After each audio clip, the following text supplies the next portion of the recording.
مکمل ناول لمس نکاح۔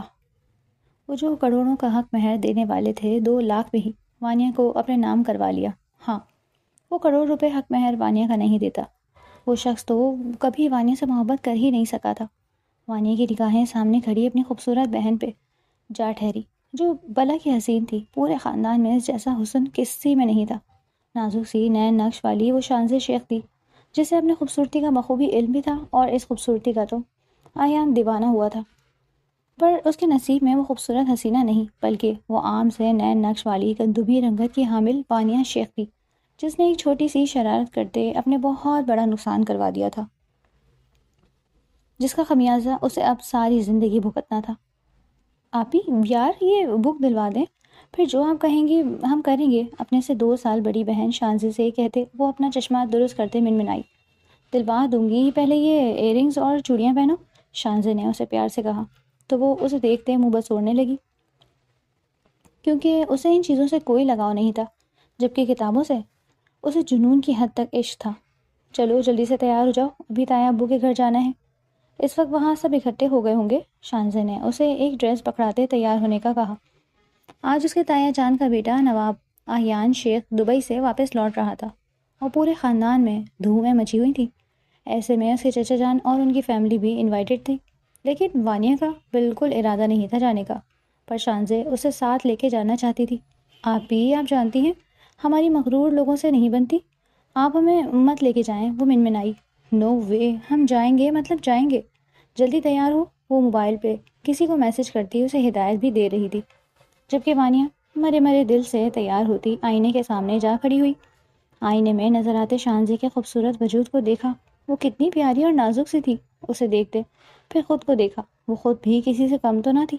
اس کے تیکھے نین نقش اسے بہت خوبصورت بناتے تھے۔ اس کی آنکھوں کا بھورا رنگ اور اس کی لمبی پلکیں اس کی دلکشی میں اضافہ کرتی تھی، پر وہ کلر کمپلیکس کا شکار لڑکی احساس کمتری میں جا رہی تھی۔ چلو یہ لپسٹک لگاؤ، وہ اس کے پاس آتے ہوئے بولی۔ آپ ہی رہنے دیں، یہ ڈارک کلر ہم پہ نہیں سوٹ کرے گا، وہ منمناتے ہوئے بولی۔ ایسے نہیں کہتے وانی، اللہ تعالیٰ ناراض ہو جائیں گے۔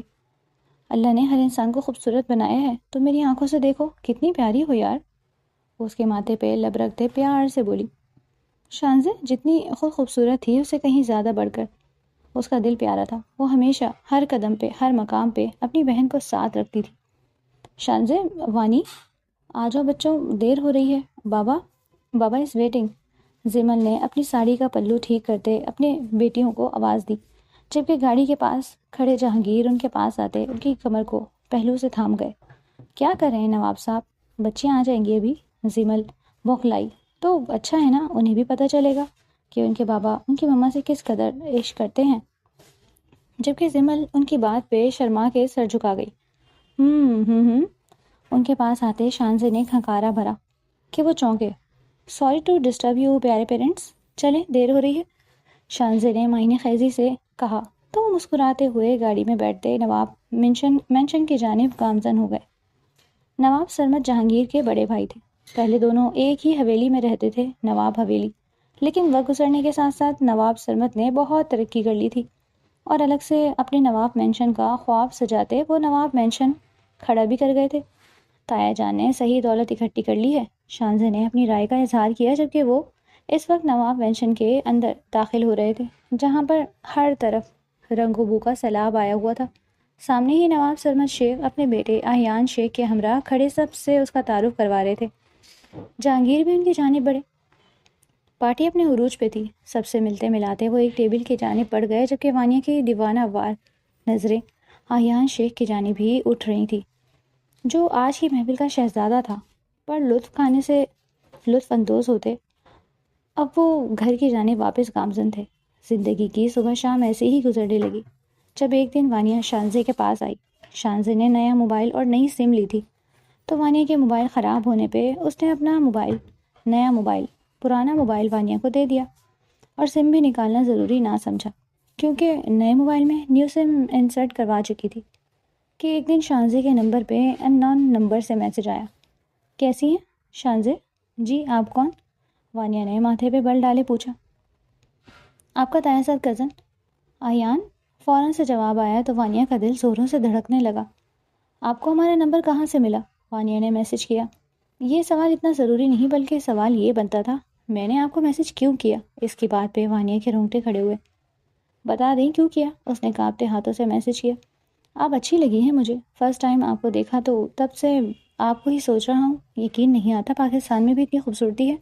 اس کے میسج کو پڑھتے وانیہ کی آنکھوں میں آنسو بھر آئے۔ چلیں آپ کو پتہ لگ گیا اب تو اچھی بات ہے۔ وہ روکھے انداز میں میسج ٹائپ کر گئی۔ ارے کیا آپ ناراض ہو رہی ہیں؟ ہمارے بیچ ایسا کوئی تعلق نہیں کہ ہم آپ سے ناراض ہوں۔ وانیہ نے غصے سے ٹائپ کیا۔ تو پھر بنا لیتے ہیں، فرینڈ شپ کریں گی؟ آگے سے آئی آفر کو پڑھتے وہ سخت دل برداشتہ ہوئی۔ ہمیں کوئی انٹرسٹ نہیں، اللہ حافظ۔ وہ غصے سے موبائل کو ایک طرف رکھتے اپنا چشمہ درست کر دی، آنکھوں سے آنسو پوچھنے لگی۔ آہیان کو بھی خوبصورتی نے ہی اٹریکٹ کیا تھا، لیکن کیا شانزے کے ساتھ کھڑی وانیہ اس کو دکھائی نہیں دی؟ دل ہی دل میں اس نے آہیان سے شکوہ کیا۔ دوبارہ میسج نہیں آیا، جبکہ وہ غیر ارادی ہی اس کے میسج کا ویٹ کر رہی تھی۔ دوسرے دن شام کو پھر میسج آیا۔ کیسی ہیں؟ آپ باز نہیں آتے میسج کرنے سے؟ وانیہ نے غصے سے لکھا۔ اچھا لگتا ہے آپ سے باتیں کرنا، کبھی آؤں گا آپ کے گھر تو آمنے سامنے بیٹھ کے باتیں کریں گے، شاید یوں آپ مجھے جان جائیں اور میں آپ کو۔ اچھا پھر کیا ہوگا؟ کیونکہ ہم آپ کو اچھی طرح جانتے ہیں، آپ تایا جان کے بیٹے ہیں اور باہر ملک سے آئے ہیں، اس کے علاوہ بھی بہت کچھ ہے جاننے کے لیے ڈیئر۔ جھٹ سے جواب آیا۔ ہمیں کوئی شوق نہیں، وانیہ نے اترا کے کہا، لیکن مجھے تو ہے، خود کو آپ کے سامنے عیاں کرنے کا۔ ایک اندیکھی ڈور تھی جو دونوں کے بیچ بنتی چلی گئی۔ وانیہ شانزے بنتے آہیان سے دوستی کر چکی تھی اور یہ بات کسی کو نہیں پتہ تھی، پر یہ راز کھلا ایک دن سب کو پتہ چلا جب آہیان کا رشتہ شانزے کے لیے آیا اور شانزے نے انکار کر دیا۔ اس وقت آہیان آپے سے باہر ہو گیا۔ اسے یقین نہ آیا شانزے اسے چیٹ کر سکتی ہے۔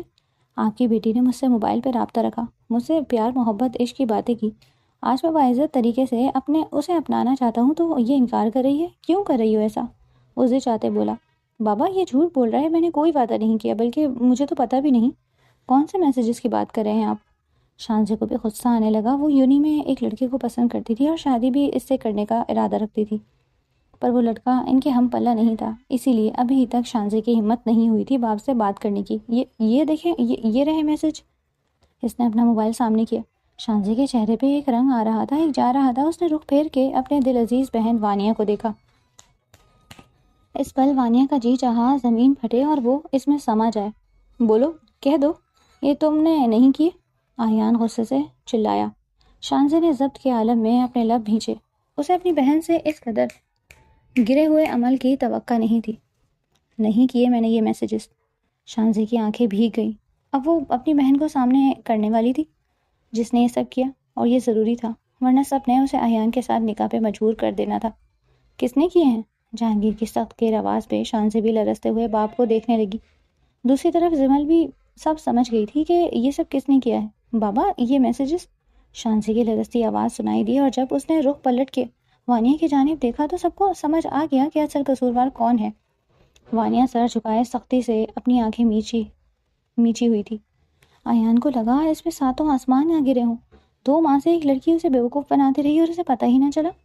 جہانگیر صاحب بیٹی کی جانب بڑھے۔ وانیہ ڈر کے 2 قدم پیچھے ہٹی۔ کیوں کیا وانیہ آپ نے یہ؟ وہ دکھ اور کرب سے بولے۔ بابا وہ کچھ بولنا چاہ رہی تھی لیکن الفاظ اس کا ساتھ نہیں دے رہے تھے۔ وانی جواب دے، وہ سخت انداز اپنائے بولی۔ آئی ایم سوری بابا۔ وہ اور کچھ نہ کہہ پائی۔ جہانگیر صاحب کا ہاتھ اٹھا جیسے سرمد شیخ نے فوراً تھام لیا۔ کیا ہو گیا جہانگیر؟ بچے ہیں، بچوں سے خطائیں ہو جاتی ہیں، ہم بڑے ہیں، ہمیں معاف کرنا آنا چاہیے۔ سرمد صاحب دل بڑا کرتے اپنے گمسم بیٹے کو دیکھنے لگے۔ اگر وہ سارے پیغامات وانیہ بیٹی نے بھیجے ہیں تو آہیان کی شادی وانیہ سے ہی ہوگی۔ بابا یہ کیا کہہ رہے ہیں آپ؟ آہیان غصے کی شدت سے سرخ چہرے کے ساتھ باپ کو دیکھتے آگے بڑھا۔ ہاں یہی مناسب رہے گا، اور میں امید کرتا ہوں میرا بیٹا ہونے کے ناطے تم میرا سر نہیں جھکنے دو گے۔ سرمد کی بات پہ آہیان انہیں بترائی نظروں سے دیکھنے لگا۔ بھلا کوئی باپ اتنا ظالم کیسے ہو سکتا تھا؟ نہیں بھائی، یہ آہیان کے ساتھ زیادتی ہوگی۔ قصوروار وانیہ ہے، اس نے غلط حرکت کی ہے اور سزا بھی اسی کو ملنی چاہیے۔ ہم کل ہی اس کا رشتہ۔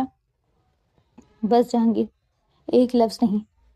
وانیہ ان سب کی باتیں سنتی اپنے منہ پہ ہاتھ رکھے اپنی سسکیوں کا گلا گھونٹ رہی تھی، جبکہ شانزے اور زمل خاموشی تماشائی بنے یہ سب دیکھ رہی تھی۔ اگر تمہارے دل میں میری ذرا بھی عزت ہے اور مجھے اپنا بڑا بھائی مانتے ہو تو میری بات کی لاج رکھنی پڑے گی. میرے لیے وانیہ اور شانزے دونوں برابر ہیں. مجھے کوئی اعتراض نہیں، بلکہ میں چاہتا ہوں نکاح بھی ہو. اچانک سرمن شیخ کی بات پہ ان سب کے چہروں کے رنگ اڑے. اتنی جلد بازی؟ جہانگیر کے ماتھے پہ بل پڑے. کیوں؟ نیک کام میں دیری کیسی؟ میں نہیں چاہتا مزید کوئی مسئلہ بنے. جہانگیر، تم مولوی صاحب کا بندوبست کر رہے ہو یا میں کروں؟ بھائی صاحب، نکاح اگر ابھی کرنا ہے تو پھر اسے اپنے بیٹے کے ساتھ رخصت کر کے بھی لے جائیں. ہمیں اس کی شکل بھی نہیں دیکھنی. جہانگیر نے دکھ سے رخ پھیرتے کہا. منظور ہے یار، ویسے بھی مجھے بیٹی کی کمی ہر لمحے ہی محسوس ہوتی تھی. اب وانیہ کے آ جانے سے یہ کمی پوری ہو جائے گی، سرما شیخ خوشی سے بولے. جبکہ جہانگیر نے ایک نظر بیوی کو دیکھا جن کی آنکھوں میں ڈھیروں آنسو اور ڈھیروں شکوے تھے. ان سب کو نظر انداز کرتے وہ مولوی کا بندوبست کرنے لگے. پلیز آپ یہ نکاح روک دیں، ہم نہیں کر سکتے آہیان بھائی سے شادی. وہ آپ کو پسند کرتے ہیں، ہمیں نہیں. کمرے میں آتے زمل نے شانزے سے وانیہ کو تیار کرنے کا کہا. وانیہ اس کی منتیں کرتی رہی لیکن شانزے آنسو پوچھتے اپنے کان سیے ہوئے تھی. آپ ہی سنے نا، وہ بلک بلک کرو دی. چپ، بالکل چپ، آواز نہ آئے تمہاری. شانزے نے اسے غصے سے ڈانٹ دیا تو وہ بالکل چپ ہو گئی. اگر اتنا ہی مسئلہ تھا تو یہ حرکت کی ہی کیوں؟ کیا تمہیں اندازہ نہیں تھا ایک دن حقیقت کھل جائے گی؟ تب کیا ہوگا؟ کس طرح سامنا کرو گی؟ اس لیے دیا تھا تمہیں موبائل کہ تم. وانیہ، تم تو بہن تھی میری، کیوں کیا ایسا میرے ساتھ؟ میرے کردار کو مشکوک بنا دیا. شانزے بے حد دکھی تھی. پلیز معاف. چپ چاپ تیار ہو جاؤ، اب تمہاری کوئی بات نہیں سننی مجھے. جو کھیل تم نے کھیلا اب اس کا خمیازہ بھی بھگتو. وہ غصے سے اس کی بات کاٹتی باہر نکل گئی. جبکہ وانیہ آنسو بہاتے وہ سوٹ دیکھنے لگی جو شانزے اسے تھما کے گئی تھی. بابا، آپ غلط کر رہے ہیں. میں ایک ایسی لڑکی کو کبھی بیوی کا درجہ نہیں دے پاؤں گا جو سر سے پیر تک دھوکا ہو. آپ زیادتی کر رہے ہیں. آہیان نے لب بھینچے. شاید آہیان یہ تمہارے ساتھ زیادتی ہی ہے. تمہارے دل کے ہزاروں ٹکڑے کر رہا ہوں یار. باپ کو معاف کر دینا، لیکن اگر آج وانیہ کو نکاح کر کے نہ لے کے گئے تو جہانگیر اسے سخت سزا دے گا. اور میں اتنا بڑا بے رحم نہیں ہو سکتا میرے بچے کے اس بچی کی بے وقوفی کی اتنی بڑی سزا اسے ملے اور میں چپ چاپ تماشا دیکھوں. سرمن شیخ کی بات پہ آیان بالکل چپ سا ہو گیا اور پھر کچھ ہی دیر میں نکاح کی سنت ادا کر دی گئی. وانیہ روئے جا رہی تھی لیکن کسی نے بھی اسے تھوڑا سا دلاسا بھی دینا ضروری نہ سمجھا. جہانگیر، بیٹی کو دعاؤں میں رخصت کرو. سرمن شیخ کی بات پہ جہانگیر نے آگے بڑھ کے وانیہ کے سر پہ شفقت بھرا ہاتھ رکھا تو وانیہ اٹھتے ہوئے باپ کے سینے سے جا لگی. ہمیں معاف. جائیں. وہ اپنا رخ پھیر گئے. زمل نے بھی آگے بڑھ کے سینے سے لگاتے ایک طرف ہو گئی. وہ بھی ناراض تھی. جبکہ شانزے دل کے ہاتھوں مجبور ہوتی اسے بلاخر گلے سے لگا گئی. وانیہ پھوٹ پھوٹ کے رو دی اور دعاؤں تلے رخصت ہوتے وہ شیخ حویلی کو چھوڑتی شیخ مینشن آہیان اور شیخ سرمت اپنے تایا کے ساتھ روانہ ہو گئی. جہانگیر تھکے ہارے انداز میں صوفے پہ ڈھہ سے گئے. شانزے خاموشی سے اپنے کمرے کی جانب بڑھ گئی. ابھی وہ ماں اور باپ کو اکیلا چھوڑنا چاہتی تھی. دونوں ہی ایک دوسرے کے دکھ سکھ کے ساتھی تھے. ایک دوسرے کے ہوتے انہیں کسی تیسرے کی ضرورت قطعی نہ تھی. آج سب ختم ہو گیا سمل. وہ دکھی ہوتے بولے. دل بڑا کر لیں تو سب ٹھیک ہو جائے گا. نہ جانے کون سی کمی رہ گئی تربیت میں جو وانیہ نے اتنا بڑا قدم. بات ادھوری چھوڑ گئے. شاید میری تربیت میں ہی کوئی کمی تھی جہانگیر. وہ دونوں ہی دکھی تھے لیکن دل ہی دل میں اپنی بیٹی کے اچھے نصیبوں کے لیے دعا گو تھے. بہت ہی خاموشی سے اسے آہیان کے کمرے میں پہنچا دیا گیا. وہ تو شانزے کا رشتہ لینے گئے تھے اور وانیہ کو بھی آگے لے آئے. آہیان بہت بری طرح اپسیٹ تھا. بیٹا تھوڑا وقت دیں اس رشتے کو، سب ٹھیک ہو جائے گا. میں کل رات کے ولیمے کے تمام انتظامات کروا لوں گا تاکہ سب کو پتہ چل جائے. آہیان اب شادی شدہ ہو گیا ہے، انہوں نے محبت سے مسکرا کے کہا. لیکن آہیان مسکرا بھی نہ سکا. کمرے میں داخل ہوا تو وہ اس کے بستر پہ بیٹھی آنسو بہا رہی تھی. آہیان دروازے کو لاک لگاتے دانت پہ دانت جمائے اس کے قریب آیا. اس کی آنکھوں میں نظر کا چشمہ لگا ہوا تھا. سر جھکائے وہ آہیان کی موجودگی کو محسوس کرتی مزید ہچکیوں سے رونے لگی. اٹھو بستر سے، وہ سرد لہجے میں بولا تو وہ گھبرا کے اسے دیکھنے لگی. اونچا سنتی ہو؟ اب کی بار لہجہ زیادہ نفرت و حقارت لیے ہوئے تھا. وانیہ فوراً اٹھی 2 قدم دور جا کھڑی ہوئی. سہمی نظروں سے آہیان کو دیکھا. تمہیں شرم نہیں آئی؟ اتنا بڑا دھوکہ دیتے؟ وہ اپنی بیٹ پہ ہاتھ پھرتا اپنے اندر کے اشتعال کو روکنا چاہ رہا تھا لیکن وہ بڑھتا ہی چلا جا رہا تھا. ایک بار بھی احساس نہیں ہوا کہ کسی کے سچے جذبات کا مذاق بنا رہی ہو تم. اب کی بار وہ غصے سے دھاڑا کہ بے اختیار وانیہ کی چیخ نکل گئی. چپ، بالکل چپ، آواز نہ آئے. اور اگر تمہاری آواز کمرے سے باہر نکلی تو آئے سوئر بہت برا حال کروں گا تمہارا. اس کے قریب ہوتا غصے سے سرد لہجے میں غرایا. وانیہ نے سہمے ہوئے اس بات میں سر ہلایا. وہ بستر پہ بیٹھتا گہرے سانس بھرتا اسے سر سے پیر تک دیکھنے لگا. کتنوں کے ساتھ چکر چلا چکی ہو؟ اس کے الفاظ پہ وانیہ صحیح معنوں میں اب بوکھلائی، بے یقینی سے ایان کو دیکھا۔ صرف موبائل پہ رہی یا اکیلے میں ملاقاتیں بھی کی ہیں؟ اس کے ذہن میں مجھے تیر دل کے پار ہوتے محسوس کرتی وہ کانپنے لگی۔ پاگل ہو گئے ہیں آپ؟ ہم کسی سے بدتمیزی نہیں چلے گی۔ اس کے جبڑے کو غصے سے تھامے غرایا وانیہ نے اپنی آنکھیں اس کی آنکھوں میں گاڑی۔ مانا کہ ایک بہت بڑی غلطی کے مرتکب ہوئے ہیں ہم، لیکن آپ ہمارے کردار پہ انگلی اٹھائیں، یہ ہم برداشت نہیں کریں گے۔ وہ بھی بنا ڈرے بولی۔ اچھا کیا کر لو گی تم؟ وہ مذاق اڑاتے بولا۔ ذرا سا پیچھے ہٹا۔ بولو تمہیں کیا لگا احیان کو بیوقوف بنا کے اسے نکاح کر کے اسے حاصل کر لو گی؟ ایک دم سے اس کی ٹون پہ اپنے آپ پچھلی بات پہ واپس چلی گئی۔ تم صرف میرے نکاح میں آئی ہو، میرے دل میں نہیں۔ میرے دل میں صرف شانزے ہے، سمجھی تم؟ وہ اسے پیچھے کی جانب پیش کرتے نفرت سے بولا۔ جانتے ہیں ہم نے کبھی شانزے آپی کی جگہ لینے کی کوشش کی بھی نہیں، لیکن آپ سے نکاح کی وجہ بھی شانزے آپی ہیں۔ اگر ان کی زندگی میں کوئی اور نہ ہوتا تو ہم کبھی آپ سے نکاح نہ کرتے۔ اچانک اس کی اتنی بڑی بات سنتے احیان زلزلوں کی زد میں آیا۔ جھوٹ بکواس کر رہی ہو تم۔ اس کے چہرے کو دھواں دھواں ہوتے دیکھ وانیہ کے چہرے کو مسکان نے چھوا۔ اب آپ ساری زندگی اسی دکھ میں جیے؟ جس سے محبت کرتے تھے وہ کسی اور کی اسیر نکلی، اور جس سے نفرت کے قابل بھی نہیں سمجھتے اسے اپنے نکاح میں لینا پڑا۔ سزا آپ کی بھی، سزا ہماری بھی۔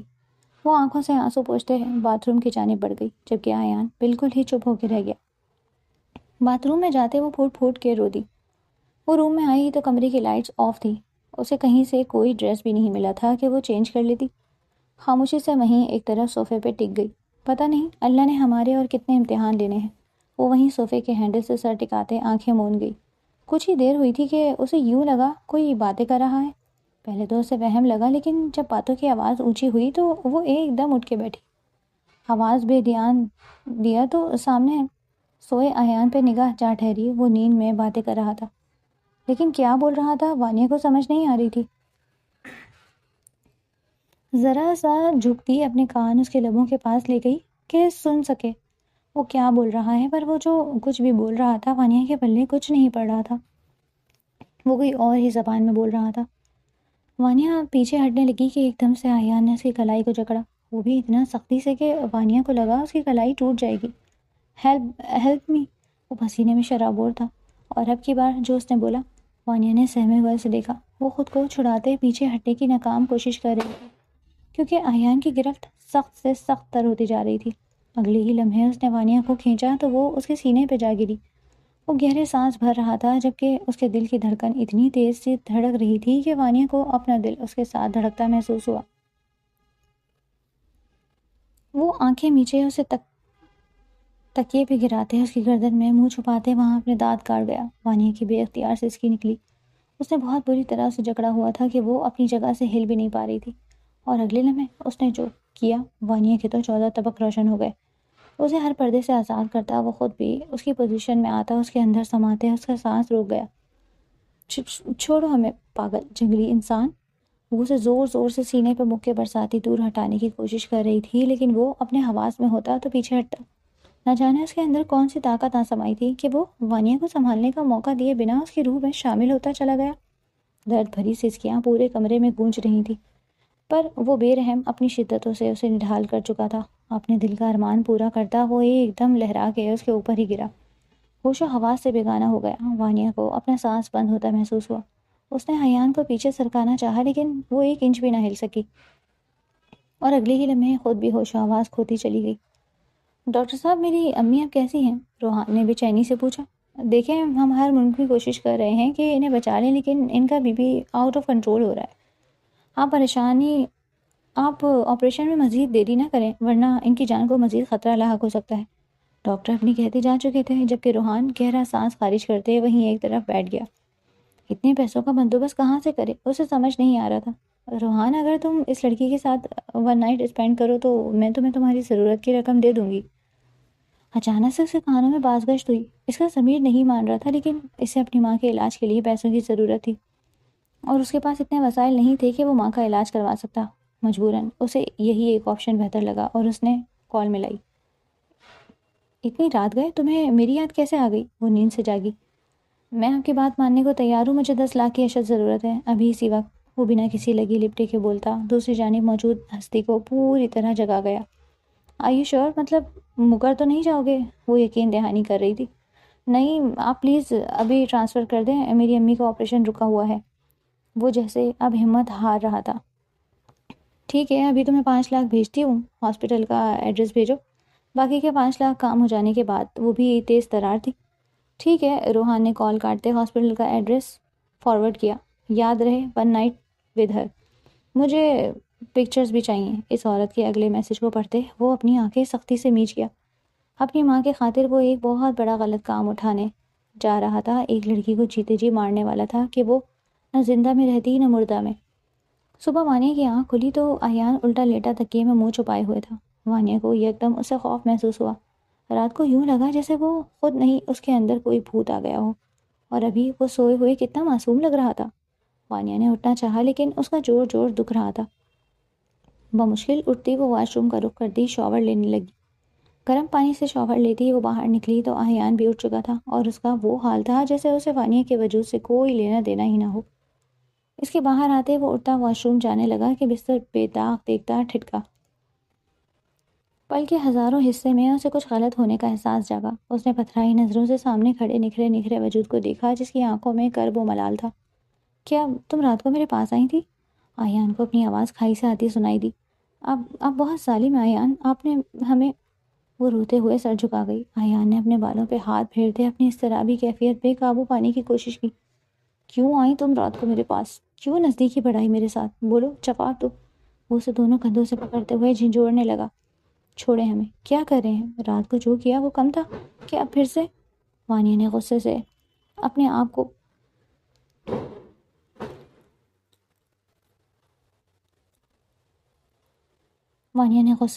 کو چھڑایا. تمہاری اپنی غلطی ہے. آئندہ میرے قریب آنے کی کوشش بھی مت کرنا. تم دور رہنا مجھ سے. وہ غصے سے کہتا ہوا باتھ روم کی جانب بڑھتا. دروازہ زور سے بند کر گیا. وانیہ کو آج پہلی بار اس شخص سے نفرت سی ہوئی تھی. کیا بات ہے جہانگیر، کچھ اپسیٹ لگ رہے ہیں؟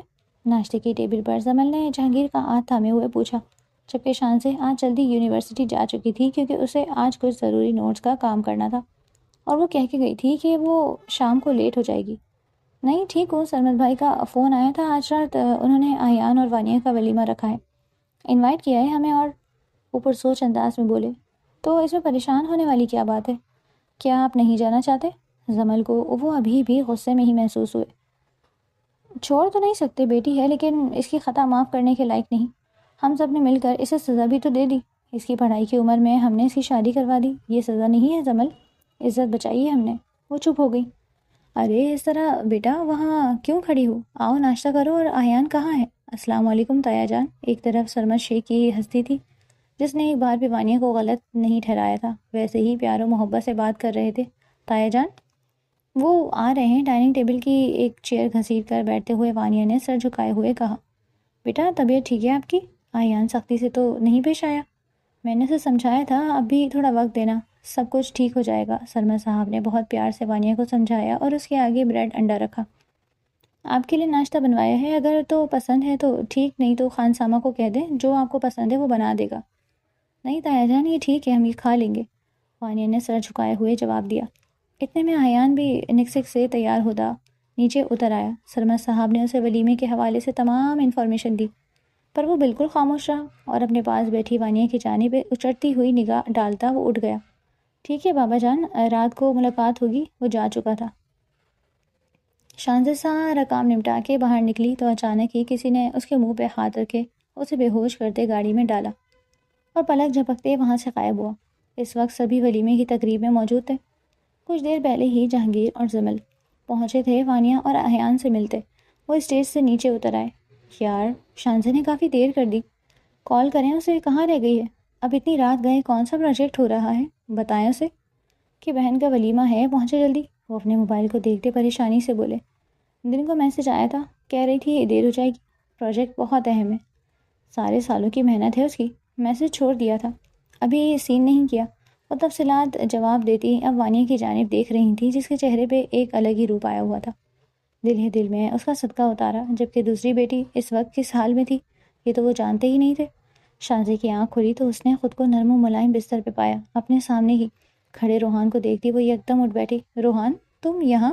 یہ کون سی جگہ ہے؟ وہ سر تھامے بمشکل بولی، جبکہ اس وقت روحان کی ایک ایک منٹ کی آواز ریکارڈ ہوتی مقابل تک جا رہی تھی اور دور ہی سے ان پہ نظر رکھی گئی تھی۔ روحان نے آنکھیں میچی، گہرا سانس خارج کرتے اپنی شرٹ کے بٹن کھولنے لگا۔ اس کی یہ حرکت دیکھتے شانزی کے رونگٹے کھڑے ہوئے۔ وہ تو اس سے بہت پیار کرتی تھی، لیکن وہ اس کے ساتھ کیا کرنے جا رہا تھا؟ شانزی فوراً اٹھ بیٹھی۔ روحان کیا کر رہے ہو؟ وہی جو تم سوچ رہی ہو، روحان بنا پلک جھپکے بولا، جبکہ اب وہ رکنے والا نہیں تھا۔ قریب نہیں آنا روحان، ہمارے بیچ کوئی ایسا تعلق نہیں کہ تم میرے پاس آؤ۔ شانزی رو دی۔ اس کے آنسو روحان کے دل پہ گرے تھے، لیکن اس وقت اسے یہ سب نہیں دکھتا تھا۔ اگر وہ یہ دیکھتا تو اپنے وعدے سے مکر جاتا، اور وہ ایسا نہیں کر سکتا تھا۔ روحان نے ایک دم سے شانزی کے کمر میں ہاتھ ڈالے خود سے قریب کیا۔ Please Rohan, please don't do this, بہت اعتبار کرتی ہوں تم پہ، بہت بہت چاہتی ہوں تمہیں، مت رون دو میرے وجود کو، ہماری محبت کو۔ وہ سسک اٹھی، جبکہ مقابل کھڑا وہ اس کی قمیض کو الٹ گیا اور اپنے ساتھ ایسا لگایا کہ ہر باہر موجود دو نفوس کی نگاہ اس پہ نہ پڑے۔ بے اختیار شانزی نے سانس روکے اسے دیکھا۔ وہ آج ہر حد پار کرنے والا تھا، مطلب آج روحان اس کی محبت کو اس کے لیے سزا بنانے والا تھا۔ اس کے لبوں کے قریب ہوا کہ شانزی کا ہاتھ اٹھا، اس کے گال پہ پڑا۔ وہ پھر بھی سپاٹ انداز میں اسے دیکھتا رہا۔ شانزی نے روتے ہوئے بے دریغ تھپڑ اسے گال اور سینے پہ مارے، لیکن وہ ٹس سے مس نہ ہوا۔ وہ سسکتے ہوئے خالی خالی نظروں سے دیکھ رہی تھی کہ اگلی ہی پل روحان نے اسے بیڈ پہ دھکا دیا۔ وہ سہم کے پیچھے ہوتی اسے دیکھنے لگی۔ روحان نے کھڑکی کے پردے کے برابر کیے کہ اب باہر والوں کو صرف کمرے میں ان کا دھندلا پن اور سایہ ہی دکھائی دے، کیونکہ اگلی کارروائی وہ بہت سوچ سمجھ کے عمل میں لانے والا تھا۔ وہ اس کے اوپر آتا اپنے اور اس پہ کمفرٹر دے گیا۔ روحان چھوڑو مجھے۔ وہ جو ابھی تک بے یقین تھی، ایک امید تھی، ایک آس تھی کہ وہ اسے نہیں چھوئے گا، وہ اسے داغدار نہیں کرے گا، سب کچھ ایک پل میں ختم ہوا۔ اس کا سکتہ ٹوٹا تھا۔ وہ اس کے سینے پہ پیش کرتی اسے خود سے پرے دھکیلنے کی کوشش میں بری طرح ہلکان ہو رہی تھی۔ اس کے روم میں بھی ریکارڈ تھی، جس وجہ سے وہ شانزی کو چاہ کے بھی پینک ہونے سے روک نہیں پا رہا تھا۔ روحان، اگر تم نے کچھ غلط کیا، آئے سور میں تمہاری جان بھی لے لوں گی، اور اپنی بھی۔ وہ آخری ہر باز ماتے بولی، شاید مقابل کو ترس آ جائے۔ منظور ہے، لیکن آج میں نہیں رک سکتا۔ وہ اس کی گردن پہ جھکتا اپنی آنکھیں بند کیے وہاں پہ اپنا لمس چھوڑ گیا۔ شانزی کو لگا سانپ بچھو نے اسے ڈنگ مارا ہو۔ روحان، میں مر جاؤں گی، وہ اکھڑی سانسوں سے ٹوٹے لفظوں میں بولی۔ روحان اس کی حالت دیکھتا ایک دم پریشان ہوا۔ وہ سانس نہیں لے پا رہی تھی، ایک بے یقینی کی سی کیفیت تھی اس کے چہرے پہ، درد رقم تھا، آنسو آنکھوں سے گرتے تکیے میں جذب ہوتے جا رہے تھے۔ روحان خود پہ ضبط کرتا اس کے دونوں ہاتھ اپنے ایک ہاتھ سے قابو کیے بیک گراؤنڈ سے لگاتا اس کی کمر میں ہاتھ ڈالے، اسے ذرا سا اوپر کرتے اس کی ٹانگوں کو وائڈ کر گیا۔ شانزی نے سسکتے ہوئے اپنی آنکھیں بند کر لی۔ وہ ان لمحوں میں مرنے والی ہو رہی تھی۔ جس شخص کو اس نے دیوانوں کی طرح چاہا، جس پہ وہ آنکھ بند کر کے بھروسہ کرتی تھی، آج وہی اس کی عزت کا لٹیرا بن گیا۔ وہ اوپر نیچے موو کر رہا تھا، لیکن اس کے جسم کے کسی حصے نے شانزی کو نہیں چھوا، اس کو مکمل برہنہ بھی نہیں کیا۔ یک دم احساس ہوتے شانزی نے آنکھیں کھولی، حیرت سے روحان کو دیکھا جو مکمل پسینے میں شرابور ہوا۔ اس کے ماتھے پہ آئے بالوں سے پسینہ گرتا شانزی کی گہرائیوں میں جا رہا تھا۔ روحان کی اس عجیب حرکت پہ شانزی دنگ ہوتے اسے دیکھنے لگی۔ وہ ابھی بھی موو کر رہا تھا، لیکن کیوں کر رہا تھا وہ یہ سب؟ روحان نے اس کی دونوں کلائیاں چھوڑ دی اور اعتراف میں ہاتھ رکھے۔ شانزی اس کے تر ہوئے سینے پہ ہاتھ رکھے اسے ہوش دلانے کی کوشش کرنے لگی، لیکن وہ تو پہلے ہی ہوش میں تھا۔ روحان، وہ نم آواز میں اسے پکار گئی۔ وہ ذرا سا اس کے کان کے پاس جھکا۔ ڈونٹ بی پینک، وہ بہت دھیرے سے بولا تھا اور اپنی حرکت بھی جاری رکھی۔ باہر بیٹھے دو لوگوں نے یہ منظر کھڑکی کے ادھ کھلے پردے کی اوٹ سے دیوار پہ سائے بنتے دیکھا، ساتھ ہی فون ملایا۔ Ma'am, mission is successful. مقابل سنتے سکون میں آئی تھی، اس کے چہرے کو مسکان نے چھوا۔ فائنلی آج میرا بدلہ پورا ہوا جہانگیر۔ وہ اپنے بیک گراؤنڈ سے ٹیک لگا گئی۔ تم بھول سکتے ہو وہ لمحات، اپنی زندگی میں آگے بڑھ سکتے ہو، لیکن رضیہ نہیں۔ میں نے قسم کھائی تھی، جس تکلیف سے میں گزری ہوں اس سے تمہیں بھی گزاروں گی۔ اب ہوگی تمہاری میری ملاقات، اور جب عزت کی دھجیاں اڑیں گی تب اس دن تمہارا چہرہ دیکھنے کے لائق ہوگا۔ وہ دل ہی دل میں مسرور ہو رہی تھی۔ اس عورت کے دل و دماغ میں کیا چل رہا تھا کوئی نہیں جانتا تھا سوائے اللہ کے۔ اب دیکھنا یہ تھا کہ اس کی سازش کس حد تک کامیاب ہوتی ہے۔ روحان کو جب یقین ہو گیا وہ جا چکے ہیں تو ایک دم پیچھے ہوتے تکیے پہ سر گرا گیا۔ آج روحان کو پتہ چلا تھا کہ حرام کیسے اپنی طرف کھینچتا ہے۔ خود پہ ضبط کرنا کتنا مشکل ہوتا ہے جب سامنے من پسند عورت ہو اور رات کی تنہائی اور سب کچھ کر گزرنے کی چاہ، پھر بھی آپ اسے نہ چھو۔ یہ ہر کوئی نہیں کر سکتا۔ آج اس کی جنگ نفس کے ساتھ تھی، جس میں وہ جیت گیا تھا۔ شانزے نے اسے ایک طرف پھرتے دیکھا تو پیچھے ہوتی اٹھ بیٹھی۔ اسے روحان کے کسی عمل کی کچھ سمجھ نہیں لگ رہی تھی۔ آخر اس کے دماغ میں چل کیا رہا تھا؟ ہاں، اس سے پہلے کہ وہ کچھ بولتی، روحان نے اس کے لبوں پہ اپنے ہاتھ کے اشارے سے بولنے سے منع کیا۔ کمفرٹر ہٹاتا وہ اس کی قمیض اس کی طرف بڑھاتے بنا اس کی جانب دیکھے اپنی سینڈو پہننے لگا۔ ٹیبل کے نیچے لگی چپ کو نکالتے وہ اپنے لب بھینچ گیا۔ اگلے ہی پل اس نے وہ چپ توڑ دی، کیونکہ اب اس کا کام پورا ہو گیا تھا۔ وہ اپنی قمیض پہنتے بستر سے نیچے اترنے لگی کہ روحان نے آگے بڑھ کے اسے کھڑا کرتے اپنے سینے سے لگایا۔ دو آنسو ٹوٹ کے شانزے کے بالوں میں جذب ہوئے۔ آئی ایم سوری، وہ صرف اتنا ہی کہہ سکا اور اسے باتھ روم میں لاتا کھڑا کیا۔ اپنا حلیہ درست کر لو تو میں گھر چھوڑاؤں، وہ سپاٹ انداز میں کہتا باہر جانے لگا کہ شانزے نے اسے واپس اپنی جانب موڑا۔ یہ سب کیا تھا روحان؟ تم جانتے ہو تم نے کیا کیا ہے آج؟ جب تک تم مجھے اس سب کی وضاحت نہیں دیتے میں کہیں نہیں جاؤں گی، وہ قطعی انداز میں دکھ اور غصے کی کیفیت میں بولی۔ سب بتا دوں گا وقت آنے پہ، بس اپنا بھروسہ مت توڑنا۔ تمہیں میں بیوقوف لگتی ہوں؟ اتنا سب کچھ ہو جانے کے بعد بھی تم پہ بھروسہ کروں گی؟ کبھی نہیں۔ تم میری محبت یا نفرت کے بھی قابل نہیں تھے اور میں نے تم پہ سچے جذبے لٹائے۔ جی چاہتا ہے اپنے ہاتھوں سے اپنا گلا گھونٹ دوں، وہ روتے ہوئے چلائی۔ میں نے تمہارا اعتبار توڑا ہوتا تو اس وقت تمہاری زبان یوں چل رہی ہوتی؟ روحان کی بات پہ وہ اسے ایک دم چونک کے دیکھنے لگی۔ کیا تمہارا مان توڑا ہے یا تمہیں روندا؟ چھوا بھی نہیں تمہیں سوائے یہاں کے۔ اس کی گردن کے ایک طرف بنے نشان پہ انگوٹھا مسلتے وہ دانت پہ دانت جمائے بولا، چاہتا تو سب کچھ کر سکتا تھا، تو مجھے چاہ کے بھی نہیں روک سکتی تھی، پر نہیں کیا، کچھ بھی غلط نہیں کیا۔ وہ اس کے قریب ہوتا بولے جا رہا تھا، آواز بہت ہی دھیمی تھی۔ بتاؤ مجھے کیا تھا یہ سب؟ وقت آنے پہ بتا دوں گا، ابھی دیر ہو رہی ہے، جلدی چلو، وہ کہتا نظریں پھیرتا باہر نکل گیا۔ اور پھر کچھ دیر بعد وہ اسے گھر کے بیک کے خفیہ دروازے سے نکلتا اپنی بائک پہ بٹھاتا وہاں سے چھلاوے کی طرح نکلا۔ اسے اس کے گھر چھوڑا، لیکن ساتھ اس کے والد کو بھی فون پہ بتا دیا۔ جہانگیر صاحب کے لب بھیجے ایک گہرا سانس خارج کیا۔ کتنی اضطرابی کیفیت میں یہ وقت گزرا تھا یہ صرف وہی جانتے تھے۔ جیسے ہی وہ ہاسپٹل پہنچا ساتھ ہی موبائل پہ آتی کال ریسیو کی۔ باقی کی رقم بھی اس کے اکاؤنٹ میں سینڈ کر دی گئی تھی۔ روحان نے اب سارے ڈیوز کلیئر کرنے تھے، لیکن اس سے پہلے اسے ایک خاص ہستی سے ملنا تھا جس کے ساتھ کے بنا وہ کچھ نہیں کر سکتا تھا۔ ولیمے کی تقریب اختتام کو پہنچی۔ وہ وانیہ سے مل کے گھر آ گئے تھے۔ جہانگیر صاحب کا رخ اسٹڈی روم کی جانب تھا، جبکہ زمل ایک نظر شانزے کو دیکھتے اس کے روم میں گئی تھی، کیونکہ وہ طبیعت خرابی کا بولتی گھر ہی رکی تھی، ولیمے کی تقریب میں شامل نہیں ہوئی تھی۔ اس کے روم میں گئیں تو وہ سوتی ہوئی ملی۔ خاموشی سے واپس پلٹ گئیں، جبکہ وہ صرف آنکھیں میچے لیٹی تھی، اور اب پھر سسکنے لگی۔ آپ روم میں نہیں آئیں گے؟ جہانگیر صاحب کو اسٹڈی روم کی جانب بڑھتا دیکھ وہ پوچھ بیٹھی۔ کچھ کام ہے ہمیں، آپ جا کے سو جائیں۔ وہ بنا زمل کی جانب دیکھے اسٹڈی روم میں چلے گئے، جہاں آلریڈی وہ شخص موجود تھا جس سے ملنا ناگزیر ہو گیا۔ آیان بستر پہ بیک گراؤنڈ کے ساتھ ٹیک لگاتا بیٹھا کہ دور صوفے پہ بیٹھی وانیہ اسے سہم کے دیکھ رہی تھی، جس نے کل نیند میں اس سے اپنا حق لیا تھا اور صبح ہوتے ہی سب بھول گیا۔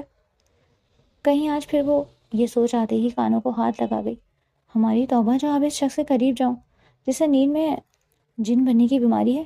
یہاں آؤ وانیہ، وہ آنکھیں بند کیے ہی اسے مخاطب کرتا اپنے پاس بلانے لگا، تو وہ بری طرح گھبرا گئی۔ وانیہ یہاں آؤ، وہ اب کی بار اسے دیکھتے سختی سے پکار گیا، تو وہ سہمے انداز میں اس کے پاس جا کھڑی ہوئی۔